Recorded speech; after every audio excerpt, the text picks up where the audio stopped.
sertifikasiyadan kəsilən müəllimləri bölgələrə göndərək. Çünki bölgələrdə müəllim çatışmazlığı var, kəndlərdə xüsusilə. Yəni, bu problemi həll etmiş olarıq. Bəs əslində bu təklifin müsbət və mənfi tərəfləri hansılardır? Biz bu mövzuda maraqlı bir süjet hazırlamışıq. Baxaq.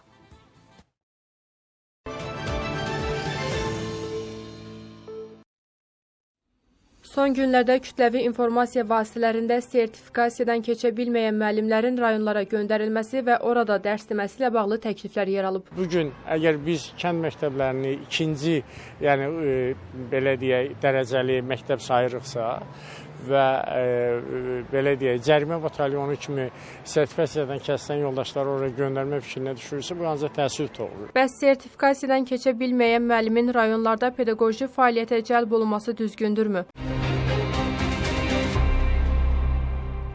Bir müəllim ümumtəhsil məktəbində müvafiq fənni tədris edirsə və bu fənn üzrə deyək 7, 8, 9-cu sinif həcmində suallara cavab verə bilmirsə, günahkar kimdir burada? Təbii ki, müəllimin özüdür.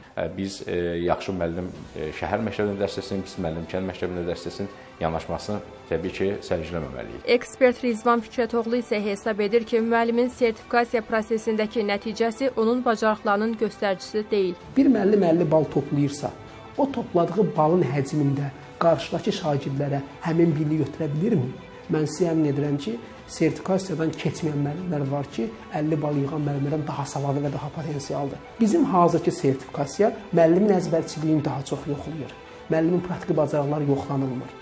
Müəllimin auditoriyadakı biliyi ötürmə bacarığı yoxlanılmır. Ekspert bildirir ki, sertifikasiyadan keçməyən müəllimləri ucqar bölgələrdəki vakant yerlərə yönləndirməklə müəllim çatışmazlığı aradan qaldırıla bilər. Sertifikasiyadan uğur qazanmayan müəllimləri könüllü şəkildə onlara təklif etmək və həmin yerlər ki var, müəllim getmir, həmin saatlar boş qalır, qeyri-ixtisas müəllimlər həmin ixtisası əvəz eləyir. Sertifikasiyadan 28 bal yığan, 27 bal yığan müəllimi ora göndərmək daha yaxşıdır, yoxsa ki, tarix müəllimə demək ki, sən get Azərbaycan dili dərsini de. Mən düşünürəm ki, sertifikasiyadan uğur qazanmayan müəllimləri birdən-birə sistemdən çıxartmaq olmaz.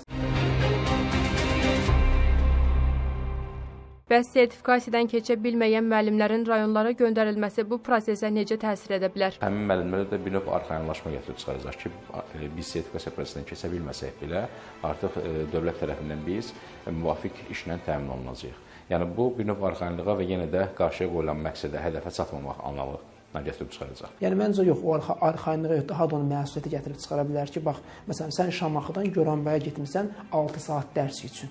Yəni, 6 saatın biz maaşını hesablayanda orada çox az məbləğ yaranır. Yəni, bunun üçün daha da bir növ həm stimul yaranır bu tərəfdən, həm də ki, məsuliyyət hissi yaranır ki, bir növ mən əvvəlki vəziyyətimə qayıtmalıyım. Yoxsa biz onları sistemdən kənarlaşdırmaqla, yəni bu demək ki, sən bizə lazım deyilsən, sən getməlisən.